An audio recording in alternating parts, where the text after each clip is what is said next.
And we're live. Wow. Nina Palomba, welcome. Thank you for having me. This is really fun. Right? First ever Sequels podcast. I'm so new that we don't even know exactly what we're going to call it yet. We're still kind of flirting with a few. That's exciting. Yeah. That's a good place to be. Yeah, right? Yeah. But you were the first. And look, brand new podcast studio. This is awesome. I feel very honored to be the first on this podcast. Well, we This had is to. great. You were the obvious choice, I think, because you are That's the very LA sweet. Series champion. But we can get into that in a sec. But you were telling me just before we came on about your she shed. I've got to know more about the she shed. Okay, I guess I have to start at the origin of my she shed. So I have had a studio in LA since I moved here, which has been about almost 5 years now.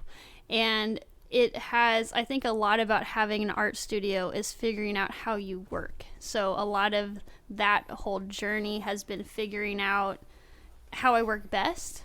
And I think I have learned and discovered through that time that while renting a space is really wonderful and you can have a lot of room, that where I feel most inspired is at my house. Yeah. So, it's like I have my toy collection there and my comic collection and all these things that I love and inspire me, but I leave them to go to my studio space. And I have some of that there, but it's not nearly as much as what I have in my home space. Yeah. So I made the big decision at the top of this year, very recently, to get rid of my studio, which has been a really big thing because I've had it for so long, and also it's going to change the way I work so much. So I was trying to figure out how to do it, like if I'm going to work in my little house or, rent a space temporarily or project base or whatever it be.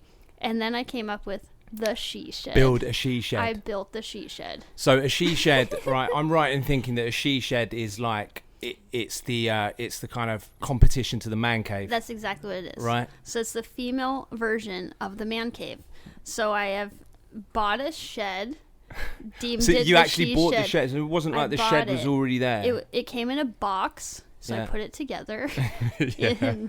It was intense, but I did it, and now I have my own little shed right outside my door at my house. What's in it? What sort of stuff you got in that she shed? So And when can I come round? you can come around whenever you want. You might be a little tall for it. I'm small. Is Nina it like a really size. tiny little? It's Nina size, 8 by 10, Yeah. and it fits me. 8 feet high. It's about 7 feet high. I'm flattered that you think I'm taller than 7 feet. Yeah, in my mind, you are towering. Yeah, right. In my mind, I'm towering as well. That's awesome. I really want to come to the she You shed. should. It's cool. Yeah, I have the basic tools I need to make anything. So Yeah. I have my easel, my paint toolbox, which is on wheels, has all my paints in it, brushes, and then on the opposite side it's a woodworking bench, the pegboard. Yeah. And then I have all my tools for fabrication, and then a toolbox that has other various things of that nature. Does Zena have a little mini she shed inside the human she shed? I mean, my home is basically her own she shed. It's her fortress. So I had to basically acquire my own house once I acquired the dog. Yeah, right, of course. And look, everyone who's going to be watching this when we air it will be able to see little Zena. Yeah, Xena. New addition to the Squirrel Clan. Yep, Xena and Nina. Yeah. That's it. And you just came from another meeting, right? Yeah. How was that? It was great. Xena left a really wonderful little present for the person I was meeting in the middle of their office as a surprise. So I had to deal with She that. shat on the floor. Yes. It was a surprise, and I didn't know what to do, but they were very cool about it. Did it help seal the deal? Did you get the job? It sealed the deal. I think that, Well done, Xena. Xena does do little things like that. I remember we were working on a project that we're under NDA, so we can't talk about it. But oh yeah, do you remember? She was there. She was there, and all day. But we were eating tacos after, and I was just Xena was in between me and you, Mm-hmm. and I was having a lovely time. I was just like stroking Xena. I thought we were getting on like a house on fire. And then she literally flipped out on me so loudly that everyone in the restaurant kind of like stopped talking and turned their heads. And I felt like I'd just got into a blazing row with my girlfriend. She she's friendly till she doesn't want to be friendly anymore. Yeah, she's just like, fuck Jimmy. But Who cares? She's fine. She's chilling. Nina, let's talk about the LA series. Okay. The sequels tournament, 2019. Heck yeah. Queen of Los Angeles, champion. How was that? That was an adventure. Yeah. I think, to say the least, that was an adventure. I find, I mean, Secret Walls is so much fun because there's a lot going on in Secret Walls, and I think like it's a really wonderful opportunity to get to try things that you might not normally try otherwise, in the sense of like, hold on, Xena is currently wrapping herself around the Mevo cam. Which is great. I mean, that's why we've got her here, right? Yeah, she's... Oh, right. Do you know, it's a perfect little chance for me to just put Xena's a coaster... out. Oh, she's gone. She's gone. She's Xena's probably gone to shit on the floor, right? So, yeah, Secret Walls. So, I always find the battles to be a really fun and safe place to try new stuff. And content-wise, illustration-wise. A lot of the battles that happened during the series, I didn't know what I was going to do going into it. Oh, really? Yeah. So, also, about how long, like how... Like the day how of. Near, to the actual battle. Like the day of. Yeah. And it was... I think it's... Art for me is very intuitive, so it's hard to prepare for something like that, especially when it's like in a rap battle kind of formality, which... I think is really fun. So to do something that's like off the cuff or off the top of my head when I get there is a little more exciting for me too. I might have like a basic idea of like, oh, I want to, make a big comic book page, something like that. But I might not know exactly what, I wanted to do. I was doing like thumbnails behind the stage on one of them before I went out there. So like the whole thing for me, I'm not a very competitive person, but like if I get in the zone, I take it really seriously. So like I think in the beginning I was like, this is super fun. Like I always like Secret Walls is very lighthearted for me. I know some people do take it like really, really seriously and get really upset if they don't win or move on, right? Yeah, they certainly do. But for me, it's just... I love making art and I love making big art, so it's just a fun opportunity to do that and, see how far I can take it scale-wise in the time frame is like the challenge for me. So I'm like, this is like my own challenge and then minus the other people involved. So the whole series was awesome because I got to do all this stuff, but in the sense of it being a competition, each time it got more and more heated for sure. Yeah, right. And, I think once I was like, oh, I'm like in the running for this thing. Yeah. Like that did add some pressure and I was getting nervous because I think in the past I've never really been nervous for Secret Walls just because I have so much fun. But I definitely felt the nerves come on. Like Captain Chris, I was like freaking out for that. Really? Yeah, because I think we both work very similarly in the sense of Secret Walls, like the battle... kind of like mentality. I feel like we're both good at like the jabs, like creative jabs. And so I was like, okay, I feel like he was the person that I was aligned with the most throughout the whole thing in the sense of like a fair challenge. Yeah. Not that everyone wasn't, but because I was like, oh, I'm nervous because like he's really punny. Yeah, right. And so like, he's ruthless. And you're right. I mean, that's what I felt when you two were battling. It was a real similar matchup in the sense that I think he's got a bit, he's got a similar approach. Yeah. Whereas, as you were saying, you might kind of like figure out a rough like template of what you're going to do. Yeah. But you're leaving little kind of like moments that you can fill in there and then. And he does something similar. Yeah, he does. And I did find out, we talked afterwards, and he had planned out his whole thing. Yeah. Which was pretty crazy. Yeah. And like... that I was like, oh man, because there was a couple, and you just made it up on the spot. I just made it up. So it's like for me that's like a whole thing because I'm like, oh my god, I don't know what I'm gonna do, but I have to be in a proper mind space to make art. Yeah, of course. So and what about Secret Rules is like makes you nervous? Because obviously there's the audience element, and that's probably the main thing that you just don't really usually have when you're creating art. Zena's back. I think what makes me nervous in Secret Wall setting is it does come down to the audience, because art's subjective. So like to have an event based on like people winning and losing in art is kind of interesting anyway. And like the Ron the Killer, that battle was crazy because everyone was freaking out for Ron, and I got really nervous because I was like, I don't know where this is gonna go. And you know, during the battle, like I'm not focused on what anybody else is doing, like I'm just focused on what I'm doing. And so it's a big reveal to me at the end, not only what I create but what everybody else creates, because it's just like magic, like pure magic. So like definitely the nerves are coming from like, oh my god, I don't know how people are gonna go, especially because I went like full out squirrel, this whole squirrel theme the whole time. And I'm like, it's funny for me, but like, are other people gonna think it's amusing? So like that was kind of like a risky move to make anyway, to make it like themed throughout the whole thing. I mean, that's kind of interesting though, because that tells me that the nerves were more coming for like, am I gonna win this battle? And you know, I used to do sequels battles like back in the day, years ago. The thing that would always get me the most nervous, again, was completely to do with the audience, but it was, what if I mess this up while I'm doing it? Honestly, once I'd finished and I stood back and I was like, that was all right. You know, it was like, that was it. But it's kind of cool. And, you know, that's what champions are made of. That wasn't the end of your nerves there. It was like, fuck, I got to win this thing now. I think the end, you know, I'm never nervous going into it. It's when I complete and it's over and I'm standing up there and I have to look at what I made and be, one, stoked on what I made, because sometimes you're not happy with the outcome of things.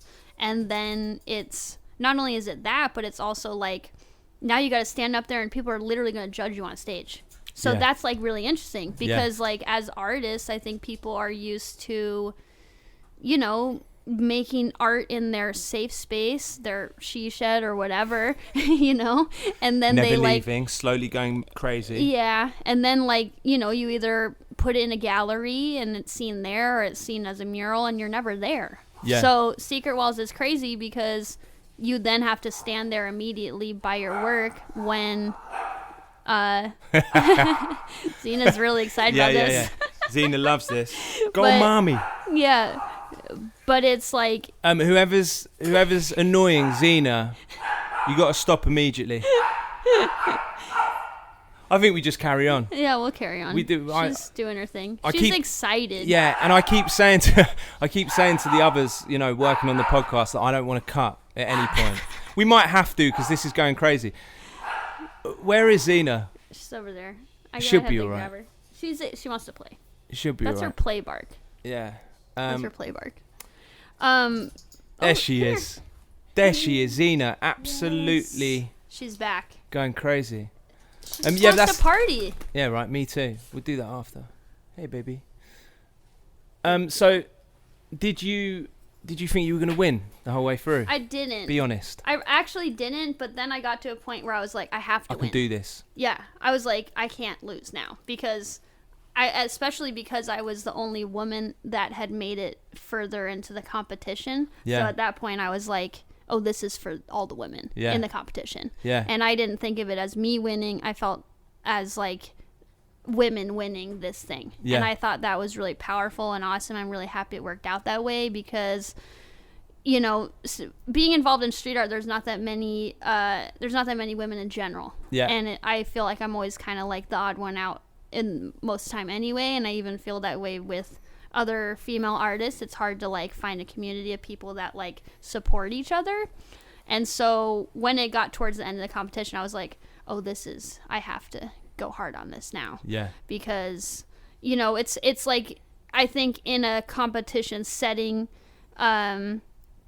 like there's a point when you realize you're in the competition. You know, in the beginning it's up in the air, but once you get further in, you're like, oh, I've invested this much time already, and like that was like over several months.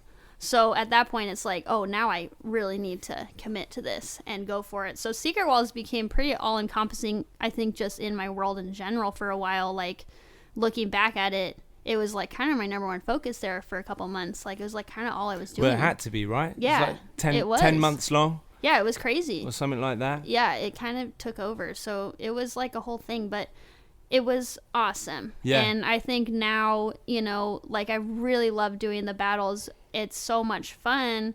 But I think now I'm at a place where I'm like, I think it'd be fun to judge the battles. Yeah. You know, like I think that sounds really awesome because break some hearts. You break some hearts. Tell people, I'm sorry, but that was really bad. I'm sorry, but you're really bad. You are the weakest link. Yeah.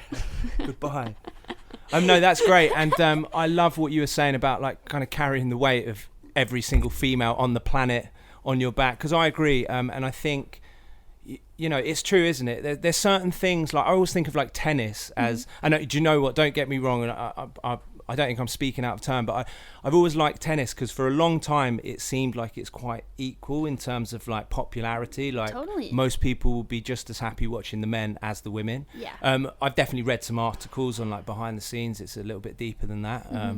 But art is something, and especially the kind of art that we do at Sequels, where you can still see like a big imbalance. Yeah. But there's no need. You know, there's no need for that imbalance to be there. Obviously, men and women are completely equal on the creativity front. Yeah, it's like that's what the wonderful thing about art is that, you know, going back to what we were talking about, like most of the time you're not next to your art when it's on display. Yeah. Is that it could be made by a man or woman you might not even know. Yeah, right. And that's really cool. And like I feel like my artwork is the way that I execute my artwork, and my style's a little bit more like masculine in general, like comic book style. Like I love doing pinups and stuff, and one would be like, oh, that's actually a kind of like a guy thing to be into. I've gotten that a lot.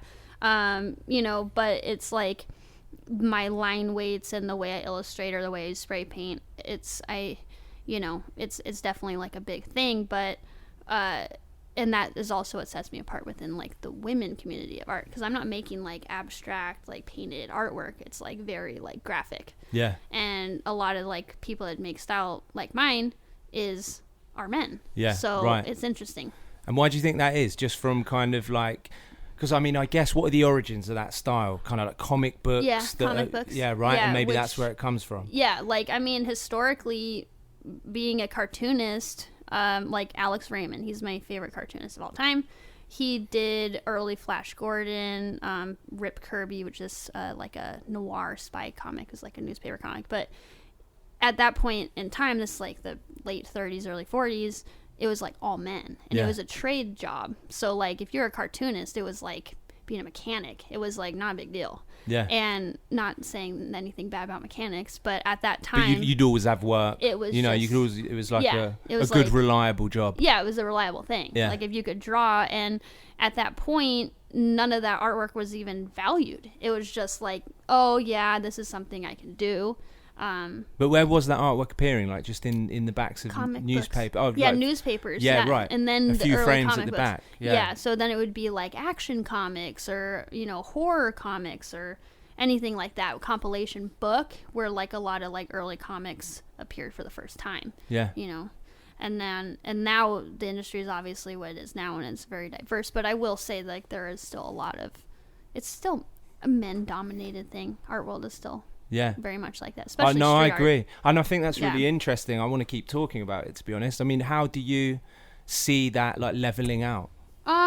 What's the kind of, you know, what's the vision? I think that those things will level out when women group up and team up together, because as of now, I would say the art industry is collectors, gallery owners, artists. It's mostly men. Yeah. And usually when I do like big stuff, I'm like the female.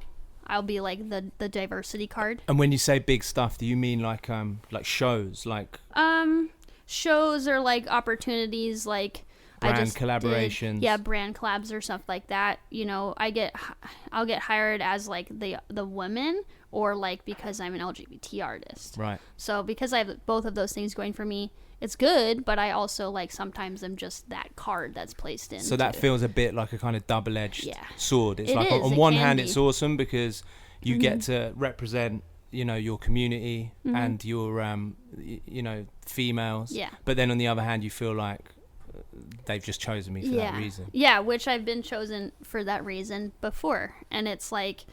And does that in itself feel like a bit of a kind of male decision? It is. Right. It always is. Right. Like, you know, I've worked with more women in the past year or two, which has been so awesome. And I love working with women. It's the best thing. And, I mean, I work with so many amazing people. I'm really fortunate. But it's definitely a conversation. I think about it. I think like the top 10% of collectors or what, I mean, it's all men. Like there were like 3 women's collectors in like the top 100 in the world or something last year, like something crazy. And these are just like straight that. up art collectors. You know, so it's like then you have to try to find a collector that loves your work, and I make a lot of like LGBT positive artwork, so like is a man going to collect that? I don't know. You know, so it's really interesting. I'm in an interesting place. No, that is. And I guess as well, like what I picked up on there, that's what you're saying. It's like, you know, you'll find yourself being offered these jobs that kind of feel like you're a bit novelty. And that feels like a kind of male dominated decision. Oh, we better pull in this girl to do some art. Whereas, you know, skipping forward a few years, if the people making those decisions were a network of like females or kind of like, you know, had a more feminine influence, totally, then you know, it wouldn't feel like that. It would be more authentic. Because there's like, you know, it's like this past year I did a job for Playboy, and it was literally like the bunny ears. Yeah, the bunny ears. And it was like one of the most, I think, just amazing experiences I've ever had, because a lot of the people at Playboy on the creative team are either of LGBT or identify as queer or are women, and they're amazing young, just like visionary people, and I think they're changing so much for Playboy.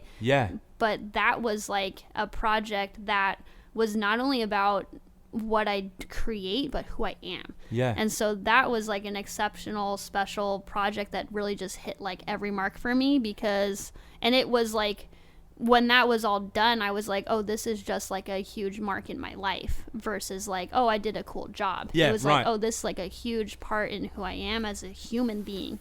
And that was such a special opportunity, because the sensibility of their choosing for who was a part of that project, but also their care in, you know, really understanding who these people are creating work for them was so on point. And everyone was just so gracious and like amazing, and like really was just like, we want you to make something that's yours, that's true, that you're proud of, and to make something that was as big as that, published, created, purchased, donated, like that was crazy. Because for me, I really try to curate my experiences, my work experiences, based on if my morals match the morals of the people I'm working with.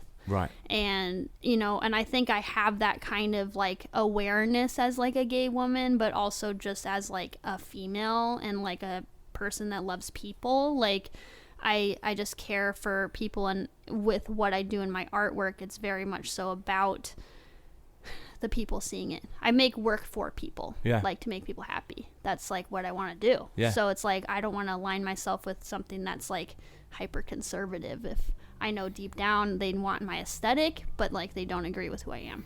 That's great. I mean, and you know, I think if you can set that intention as well, it becomes easier to stick to it, you know, have your principles.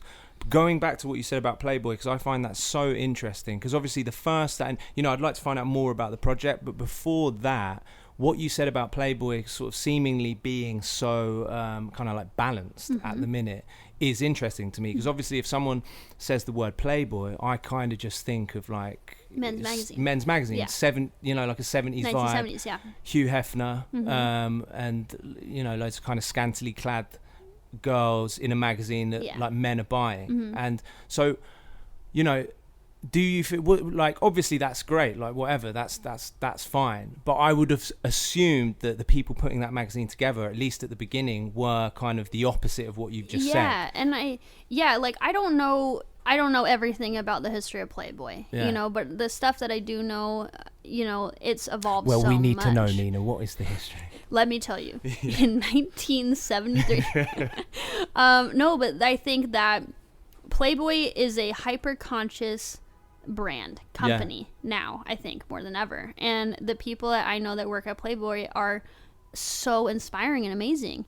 And I think they're really bringing in the vibe of the 1970s Playboy, but making it accessible to everybody under the sun. And it's beautiful and amazing. And they feature queer people. They feature, Lizzo was a feature. They're really like doing work and putting in time and really focusing on like who they are and the messages behind that. And is it still a magazine? Yeah. Physical magazine? Yeah, and they, they hire artists, and I think everyone they work with has a really, is really in touch with who they are. So are you saying if I start buying Playboy, I'm not going to get in trouble with my girlfriend? No.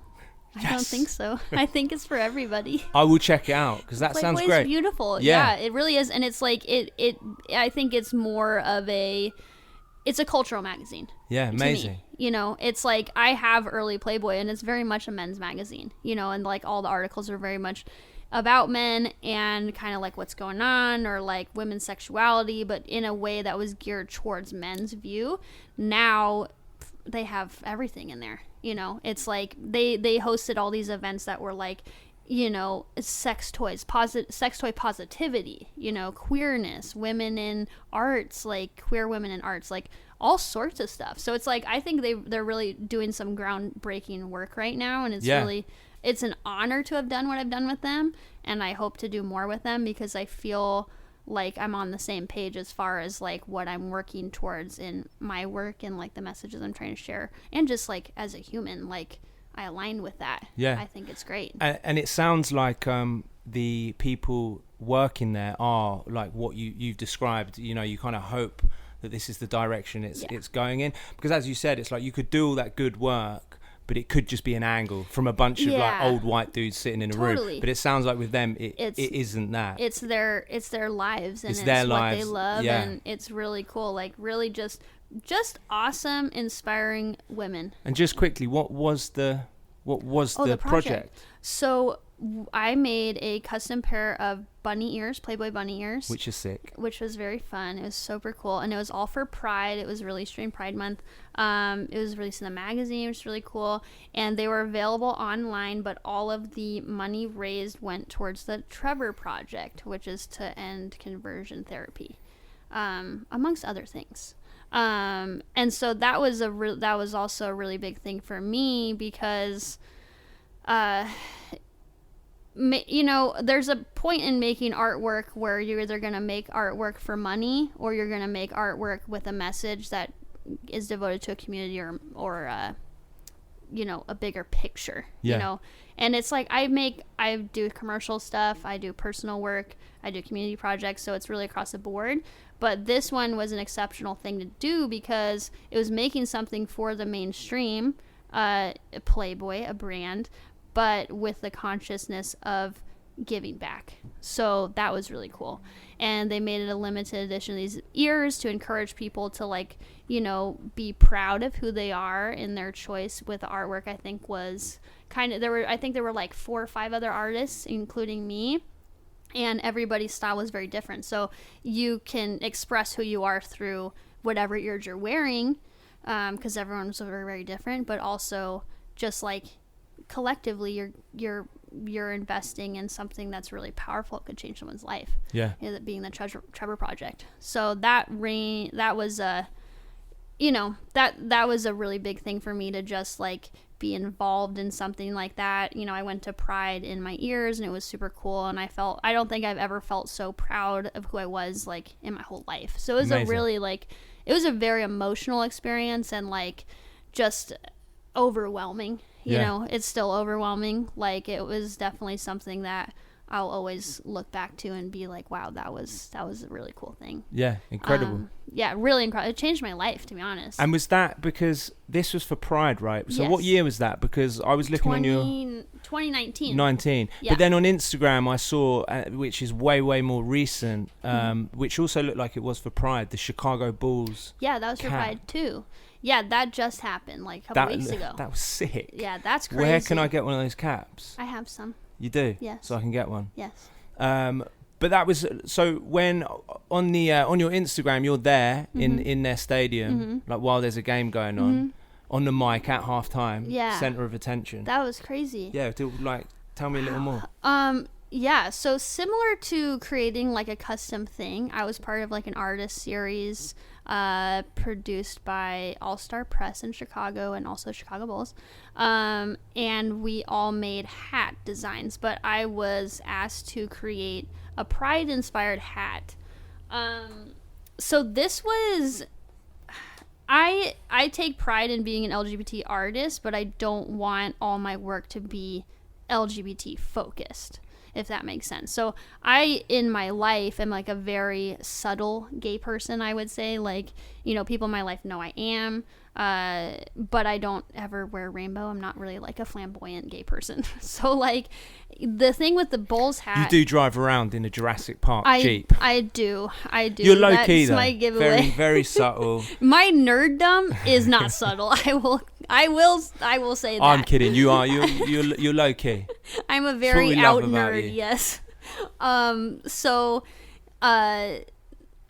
Okay, so the Bulls hat. So during that whole design process, that was something that was a challenge for me, because I wanted to make a hat that was going to be worn by any type of person, not just an LGBT person. Yeah. Because the hat was created for Pride Night, for Chicago Bulls Pride Night. This is the second time they've ever done this, had Pride Night. So this is like the first Pride thing made for the Bulls. Oh, incredible. In that way. And how, can I just ask, like, what is Pride Night like in, I would imagine, an arena that isn't really a kind of like you would expect, isn't really like a go-to like gay hangout, right? No, it was really interesting.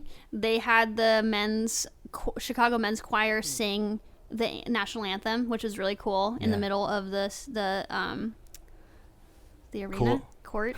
Sorry. She's a baller. I'm a skier. You know, they had that. They had pride flags up, like, on screens. They had my graphics. All of the players, their photos were like them draped in the pride flag, which I thought was really cool. Yeah. And so it was very like rainbow heavy, but it was really sweet. And, you know, more so in the graphics, they didn't do anything. They sang, the men's choir sang Seasons of Love from Rent, which is like kind of a gay iconic movie. Okay, yeah. Yeah, so like that was pretty cool, and I was like, wow, they're literally singing Rent in the middle of a Chicago Bulls game. This is crazy. So stuff like that. It was subtle, but it was there. So the hat, you know, being for the Bulls, like, it's the Chicago Bulls. Like, it's basketball, it's Chicago, it's, you know, it's like, it's not gay. You know, like, I'm like, this is sports. Like, there's not much. This is not gay. There's not much of that in sports. So that's why I wanted to make the hat truly a reflection of who I was, because I was like, I got to bring something into this that I want to wear. Yeah, and I want to be proud to wear and support. So at first they kind of wanted it to be more of a like rainbow centric kind of hat. And I had to like really give it thought and be like, I could either go with this or I can really push the envelope and make something that I really want. And so I had to kind of, for the first time ever, defend my design in the sense, because I think I had to be like, this doesn't represent me, and this doesn't represent who I am. And so did you, like, you had a design prior to the one you went with? I had a design that was way more kind of rainbow flag. I had a design that was actually like, it was like black and white and red, and it didn't have any rainbow. And it just had like Chicago Pride on it. And I wanted it to be more of like a streamlined kind of hat that was like a little bit more minimal, and, you know, was still proud, but also like not like, oh, Chicago Pride, you know, something that could be worn any day by any person if they really loved it. So, you know, I sent that revision in, and it kind of came back as like this completely opposite vision of like a white hat with like rainbow Chicago Bulls, like. And I was like, ooh, I can't do this, you know, like, I was like, I would never wear this hat. And like, I think that was like a big thing. And I was like, okay, I need to meet a middle ground, because I'm hired to do this job. And it's so important to me with clients to make sure everybody's happy. Like, I want to make people happy with what the job is, and I will do revision after revision if necessary to get to that place. So this was one of those things. And so I had to write like an email and be like, hi, this is really important that this represents me. I had to explain I am a subtle LGBT person, and really like kind of expose my identity within this email, which is a little scary to do when you're hired by a client, but also like, because you don't want things to get that personal, but because I'm making something that is personal, I felt like I had to have that conversation. So we reached a middle ground. I made a hat that was, you know, subtly rainbow, but still something that I feel anybody could wear. And they made 10,000 of them. And they will. I will. Yay. They made 10,000 and gave them away.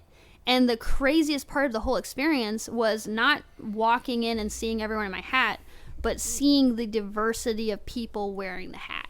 Little kids, like dads, like, I mean, everybody. Everyone loving it. It was crazy. And that was the most overwhelming thing. And I was like, oh my God, I'm so happy I fought for that because it worked out. Yeah. And so that was a big moment. And then I got interviewed during the pregame by NBC Sports, and they asked me about my process and what the hat means to me. And, you know, and I, in that moment, was like, wow, I'm so honored to be here. And like, they had my name everywhere. It was a very surreal experience.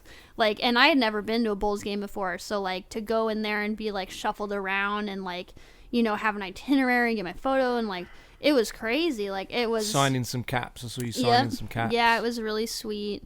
And a lot of like kids' hats, so cute, which is so wonderful. And you know, I'm like, wow, you took your kid to find me to get your hat signed by like a gay artist. That's cool. So it was really overwhelming and special experience, but it also, you know, that in mix with the Playboy thing, I in the past have always been scared to really like come out in my art career. Like, owning my identity has been a journey for me, but especially in my artwork, like I have always hid behind my artwork, and I'm like, I would like my artwork to speak for me. But now I'm in a place where I'm realizing that I have to speak alongside my artwork, and that's okay. And I'm happy, and I'm more comfortable than I've ever been doing it. And the Playboy thing and this Chicago Bulls experience showed me that being proud of who I am is a good thing, and I should be. And it really, you know, opened my eyes to being like, no, people, the work has more value because of that. So it was a special experience. But both of those like big things that happened this year that were just like, wow, just like life things, I think, to show me the strength in who I am beyond being an artist, you know, because I think I've always just been like, I'm Nina, I'm an artist, but now I can be like, I'm Nina, and I also do art. Yeah, right. And, you know, have all these other things to me. So, you know, versus just feeling like my only value is what I can make, you know. Yeah. So both very cool. And I love that. I mean, that's so powerful, isn't it? And I love what you're saying. And I think it's great that you can create art in those spaces. Mm-hmm.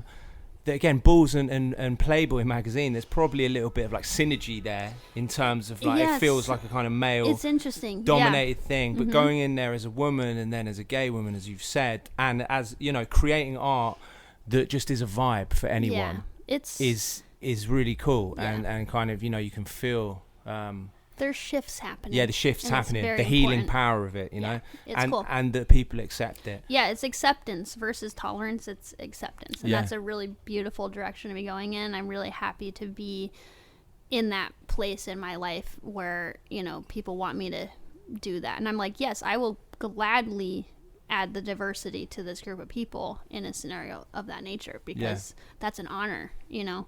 So that's very, very cool.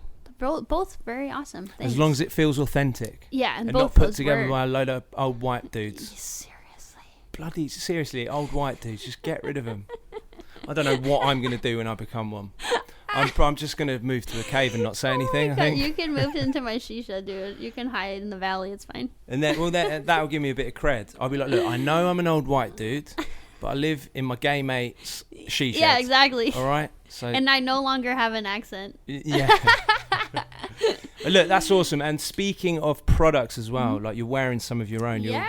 You're killing the game. I mean, you're definitely an artist that I really admire because you can move so freely between like a lot of different mediums. That's very sweet, Jimmy. Yeah, but in a way that's like everything's really good.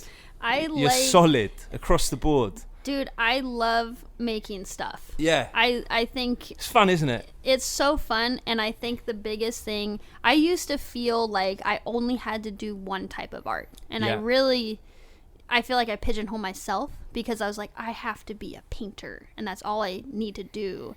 And I used to be really hard on myself if I wasn't in the studio making paintings. But I am like not just a painter, and I'm owning that because I'm a production designer, I'm an art director, I do cartoons, I do paintings, murals. Like it's all. That's why Nina's World is Nina's World, because there's a lot of stuff in Nina's World, and it's like I can't just be like, I'm Nina, I'm a painter. It feels weird because I can paint. It's not just Nina's canvas. It's Nina's canvas. The whole world. Was that your impression of me? No. Good. Yeah, no, I love that. One thing you were talking about, which I'm really interested in, is the art direction and the set design. Is that an accurate way? Set design, yeah. Because I'm seeing all these cool little fucking things popping up in your Instagrams. Literally little things. Yeah. Like the Cybertruck. Yeah. What's that about? And what do you think of that Cybertruck? And what do you think of Elon Musk? This podcast is now what Nina thinks of Elon Musk. Yeah, right. So for people who are listening that do not know this, I am a production designer, and I also am an art director. It's kind of pools into either one job or multiple jobs, depends on what the project is. So I've been working primarily in stop motion animation, which is a dream come true because I thought that because I went to art school for painting that I would never have a chance to work in entertainment, and that's bullshit because you can do anything you want to do. Whatever you want. You can do anything. There's so much opportunity, and if there's anything I've learned, just go for it if you want it. So yeah. Great advice. Just start. Just do it. Just do it because someone else is going to do it, and then you're going to be all upset if someone else does it and you don't do it. You're the only thing that holds yourself back. So quote. Stick that on the front on the Instagram. Picture Nina, that quote. Job done. Me and Elon Musk. We'll Photoshop him in behind you. So working as a production designer is really cool. I get to design sets and props and all sorts of stuff for animation. I also get to make those things too sometimes, which is really fun. I used to be definitely more focused on fabrication, but now that I have like worked up to the role of production designer, this is where I wanted to be. So now I can work harder at maintaining this role because it's the best. Yeah. How long have you been doing this? Like what you consider a kind of like professional level? Since I moved out here. Yeah. I'd say 3 years at the level I'm at now, which has been very cool. And I honestly have had like a rapid experience in this, which is like really, I have found like weird because I was given a insanely unique opportunity to get my foot in the door working for Disney, and from there it just like skyrocketed. So I'm really fortunate, and I think that's why I've worked so hard at it, because I don't want to lose this momentum. And I'm really grateful for the people who have taken chances on me and given me opportunity to do what I do in all aspects of my creative life. It's crazy. But working as production designer is really cool because you're in charge of the overall aesthetic of anything you're making. So, and I would say I'm a creative person. So I love cartooning and illustration because I feel like that's like my creative language. Yeah. It's just what comes out of me. In my own personal work, it's like how I draw. But I also love realism, and I studied painting and illustration in college, realism. And so I always felt like I was cheating on realism while doing cartooning, because I was like, oh my gosh, I am like abandoning this skill set that I spent so much time working on. So now with production design, I can make some crazy realistic mountain range and feel fulfilled it creatively, because I'm like doing something that I can do, but it doesn't have to like compromise or take away from making a cartoon too. And it's kind of cool that you have those skill sets to tap into, you know, if you used to do the kind of realistic stuff. Yeah, like, you know, I've always been devoted to the craft. I would say the craft and technical skill has been always something. I just want to know how to do stuff. I want to know how to do everything. Yeah. And, you know, I'm like a hobby person. Like, I want to be able to do all the sports. So I just like, I think that same kind of like mentality of just like, I just want to know how to do it. Yeah. You know, I'm a fabricator. Like, I work in wood. My dad's a carpenter. And so I learned with him when I was really young, studied fabrication in school. So it's like all these things I can now bring to the table in this other realm of creative life. And you're making clothing, and you're painting murals. It's cool. And you're showing art as well, bits of art. Does it ever get overwhelming, or you just love it so much? Honestly, I think that I'm the type of person that has to constantly be doing different things. Yeah. And so, like, for me, every day is totally different, which is also, like, going back to the beginning of this conversation, like, figuring out how you work. Like, how do you sustain your creativity? How do you maintain inspiration? I maintain inspiration by working on different projects. Yeah. So, like, I can get my fill of being secluded, working on my own stuff, but then I can also work as part of a team on a production and feel really, really good, too. So it just depends on what the day is, but like it can be overwhelming when you fall behind. You have to like stay on top of stuff. It's discipline. Freelance and I suppose discipline. It's like, look, you can get overwhelmed doing one thing, you know, too much. But that's really interesting. And I was on Matt Gondek's podcast the other day, and we were kind of touching on that and the difference between like having a style or just kind of repetition, doing the same thing again and again. And I can really relate to what you're saying, because I think I'm exactly the same way. I will get really bored really easily if I do the same thing. And you know, I think there are some people who make a, you know, probably some of the biggest artists in the world will make a living out of kind of churning out, like, and not to, you know, I don't want this to sound like I'm kind of cussing them out, because I'm not, because it's whatever floats your boat, but churning out a kind of very slight evolution of the same thing. And that's very common and traditional in fine art. Yeah. Like, it's just how careers go. And I used to feel like I had to do that. And like, you know, I'm coming from a very conceptual art school experience where like being an artist is devoting time to your creative journey. And like, you stick with one idea and develop it for 10 years. Okay, cool, like, your ideas are probably going to get a little bit more abstracted or whatever, but, like, that's just not for me. Yeah. And I'm fucking bored now. I want to switch it up. I have to make stuff. I have to paint stuff. I got to paint big. I got to paint small. It's like, I just am one of those people that just, like, I'm like, not, you know what it is? Not every idea can be completed the same way. Not every idea should be treated the same way, because you might have an awesome idea, but it doesn't translate in paint, or like it doesn't translate as a shirt, but some do. So it's like, I can't just throw a painting on a shirt. Like, people do that and it looks cool or doesn't. But like with starting my Nina's World brand, I wanted to use one of my characters, and I felt like Love Bunny is the most developed character I have, and I have been really focusing hard on like creating one Nina's World kind of like mascot, which I have deemed Love Bunny. And so everything's been about Love Bunny, but it's like each thing has to be treated differently. Yeah, because it's different. It is different, and you can see it, by the way, in the collection. Thank you. I also want a few bits from that collection.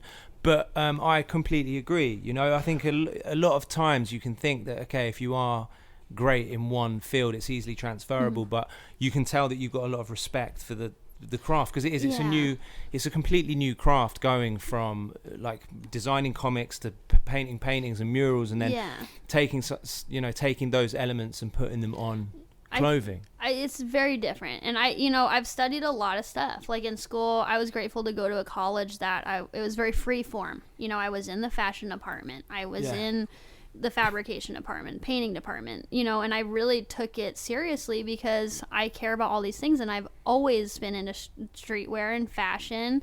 And I used to have a streetwear line like back in college, more like skateboard focused. But like, it's just, and it's also timing. Like, it wasn't the right time for me to do a collection yet. But then I was like, oh, now it is time. So now I can do it. So it's like your style will match up to these things. You can do everything.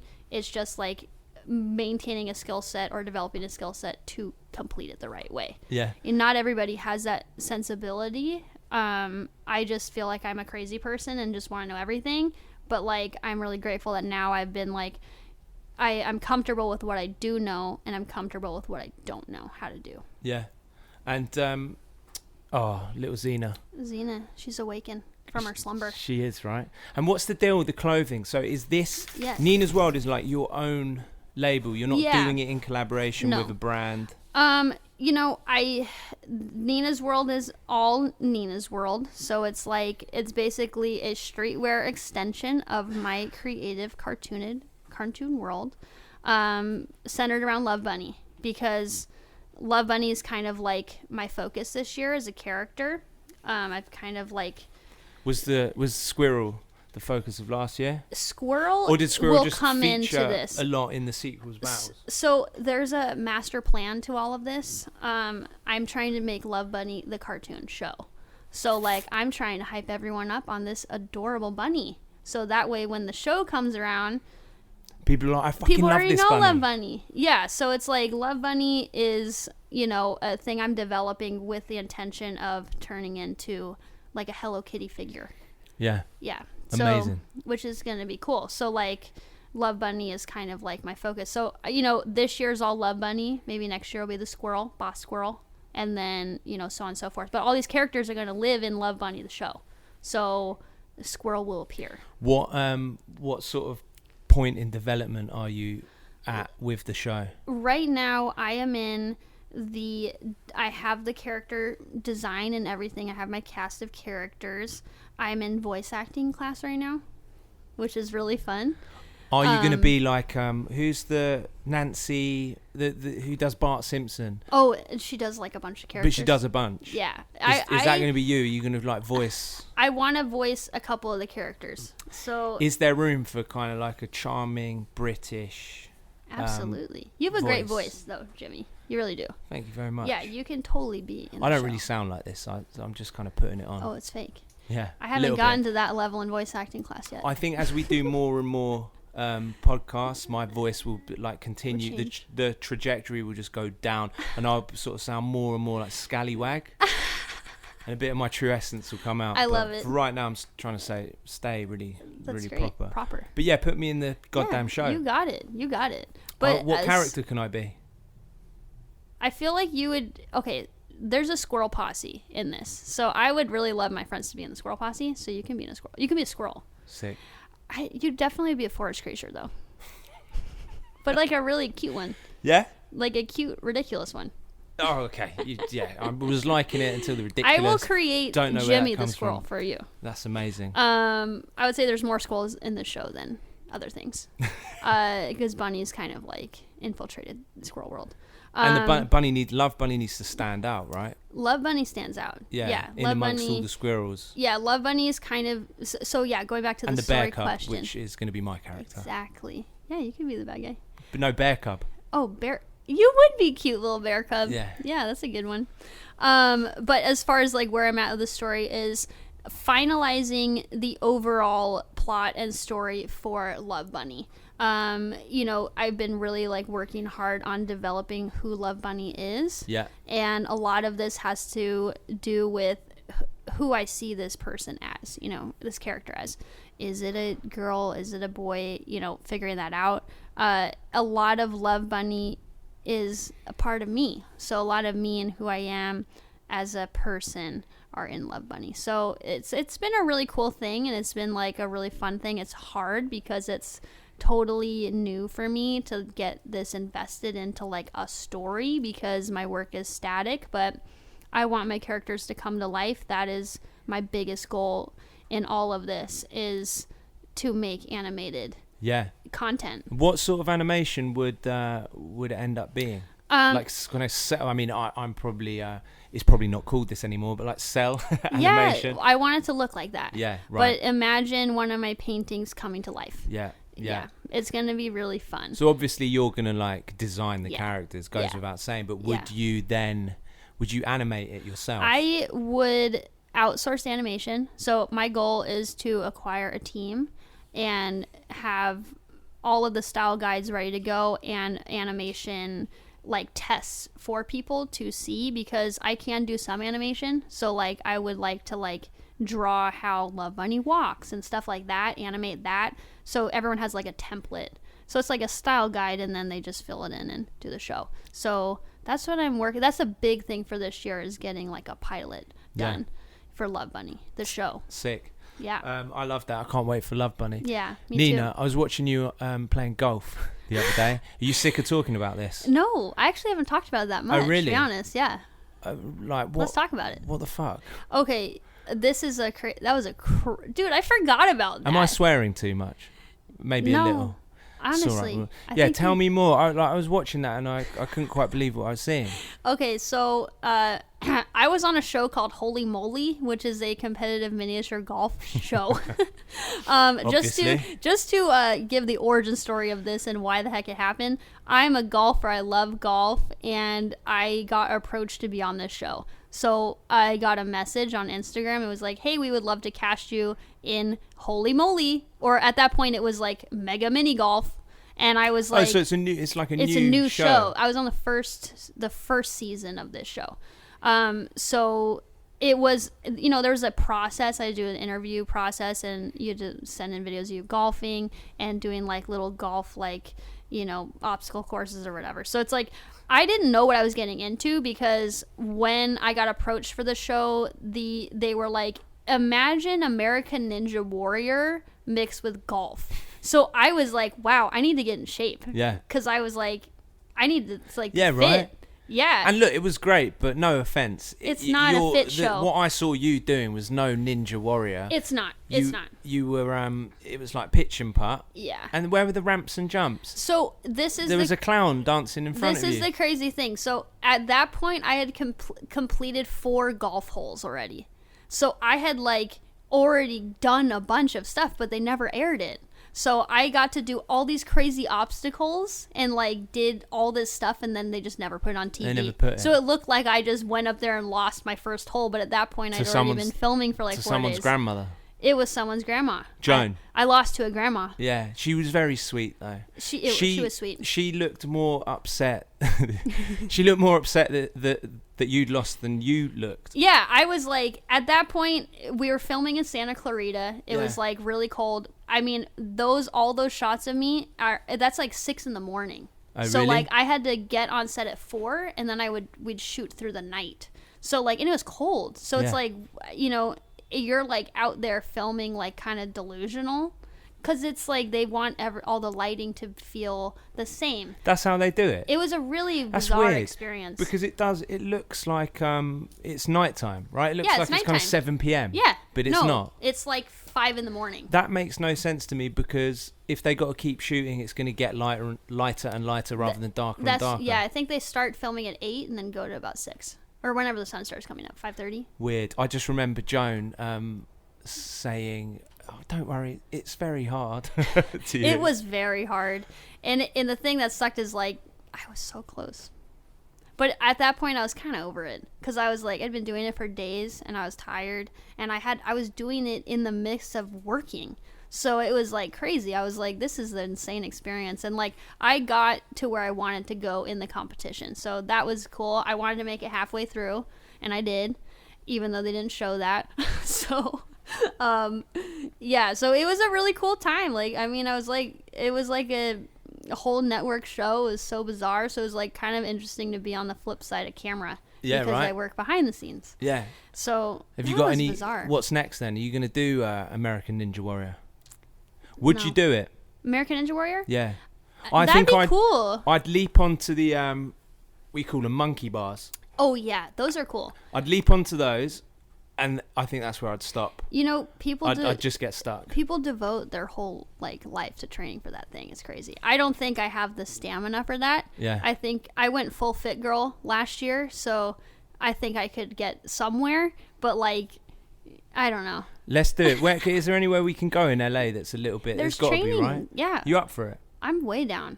I'm down. We should do that. I can watch you do the whole obstacle course, and I'll just be hanging there on the monkey bars. I'm so down with that. They also have this thing called the Spartan race, which is like running through mud and obstacles and stuff like that. We call that Tough Mudder, I think, back where I'm from. Same thing. We should do that too.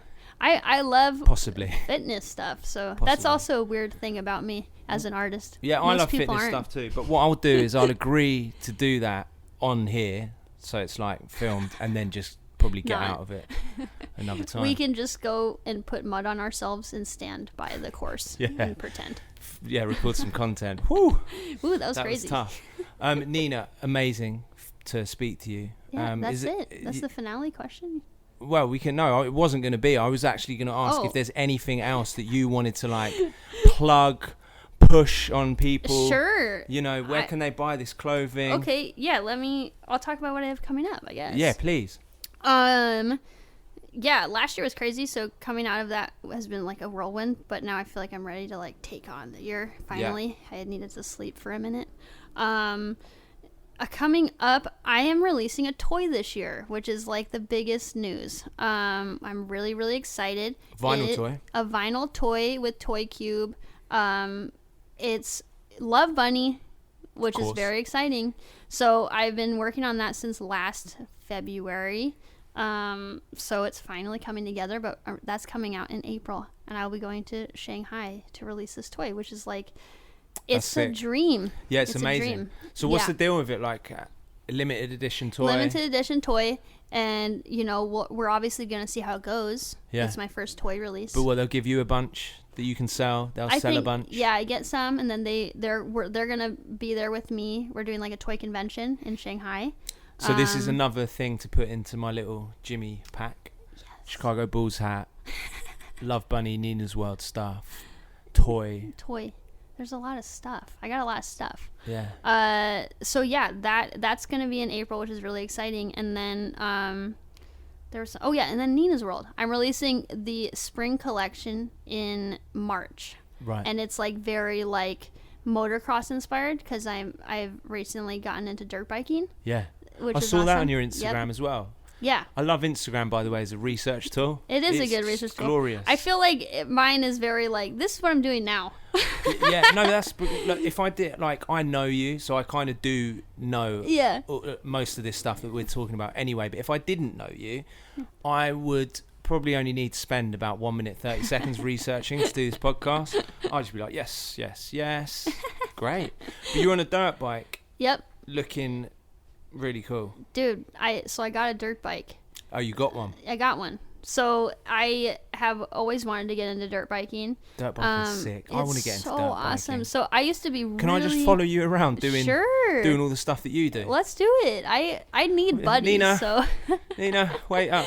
We're like, I'm over here. I'm over here. Wait. Let's do it. Just got to go through this mud. Yeah, so I used to be really into BMX, riding BMX bikes, and that was like my jam. I was super into it. I love that. Skiing has always been my thing, but I always wanted to get into motocross so I grew up in Wyoming. Because it's fucking sick. It's so cool, and we so cool. you know we grew up riding ATVs. I drive stick shift. It's like, you know. Me too. Heck yeah. British. Heck yeah. Wyoming. And so, you know, this year has, you mentioned intentions earlier, and a lot of my intentions this year of just like I want to do more for me. I devote so much to my work, and now I want to be like, can I do my work and me at the same time? Because I'm a workaholic, so I get lost in it, and you know, I have so many fun jobs, so it's easy to get lost in it. So a big promise to myself this year is to actually devote time to Nina. And so I was like, what's something I've always wanted to do that I've never done, and that I can do? I'm a hobby person, so like I have to, and that going back to not feeling overwhelmed doing a bunch of projects, I have hobbies. Yeah. There's a lot of people that don't have hobbies, and I think that's why I don't get overwhelmed, because I'm like, I'm sick of this thing right now. I'm gonna go golfing. I'll take a break and I'll go and do this cool thing. I'm gonna go skiing or do my dirt bike thing now. So it's like I have these things I like doing that are not art. Yeah. Because I think a lot of people have creative hobbies and they're artists, and then you're stuck in a cycle. Yeah. So my advice would be to get a hobby that's not creative. If Get you're a a creative person, hobbies are wonderful and worth investing time into. So dirt bike thing, really wanted to do it, and was like, you know what? Screw it. This is the year. I'm gonna go for it. I was like, and so I took a course in it. I did a training day with Honda. It was really, really fun. Got the bike, invested in it. And then this weekend, Saturday, I'm doing an all-girls dirt bike event. It's called Babes in the Dirt. I'm really excited. It's going to be the coolest thing ever. What is it? You're not racing, are you? No, it's a track day. So it's at Fox Raceway. And you go on the track, and it's all girls. And What's the track? Is it got jumps in it? Yeah. Yeah, but it's like I am not there, but I'm gonna go ride around the track. Yeah, you can fun. go. You can kind of just like cruise around. I haven't felt so inspired to do something in a really long time. Like I got really inspired to get into golf more seriously. I've been golfing since I was a kid, but I never took it to the next level. So like the past like three years, like I really got serious and I got better. And then, skiing, I've always been into skiing. But it's great. I find it really inspiring because I think it comes with being an adult that you, when you're a kid, you're always just running around trying things. But when you're an adult, and especially if you're creative, and you start to do well, so many people just, well, that's what I do. I don't do anything else. Yeah. I just do that. So it's awesome to remind yourself that you're not, just because you're good at that one thing, you're not good at everything. No. And if you go and like, I'm interested in snowboarding or table tennis or whatever it is, that feeling of like, I'm getting good at this. Yeah. You know what I mean? It's really exciting. It's a really good feeling. And I think I've been searching for a women positive thing to do. And which I'm going to come and gate crash. You totally can. And I've been trying to find my like girl squad, and I have yet to really find that in the arts community, which makes me sad. But I was like, you know what? There's other places to look to find that. And I did not think I was going to find it in motocross, but surely enough, there's a whole thing about women in motocross, and I just think it's so cool. And I've never been so excited to like just go for something like this, and it's gonna be so awesome. So that's my 2020 thing, and I'm hoping that I can like make art and do stuff with like Fox or something. That would be amazing. It's only a matter of time, isn't it? Really, let's be honest. It's so awesome. So it's like stuff like that, and I really try to like bring the creativity back to like what I love to do. Like I would love to do some kind of golf thing or whatever. That's why I love doing all the like shoe stuff, because I'm so into shoes. So it's like always fun to do like Adidas stuff or whatever, because I'm like just a fan. Because that's you. Incredible. Well, look, I mean, obviously your social media handles and channels will be all over this when we put it out, but I definitely recommend that everyone follows you, because your Instagram's really exciting, and you make little cyber trucks in your spare time, and then go and do motocross on the weekends, and then all the link for my streetwear is on my Instagram, so that's easy peasy. It's all there. We'll put that up as well. That'd and Nina's wearing her own garms there. I got the little video going. Nina, thanks for coming in. Thank you, Jimmy. This was so fun. Yeah, right? Yeah. Well, look, come back anytime. Not too soon, because we better interview some other people first. I'm always down. You let me know. Yeah, we'll get you in a few months and see if you've done that Fox motocross jersey. Heck yeah. All right, cool. Thank you, Jimmy. Peace.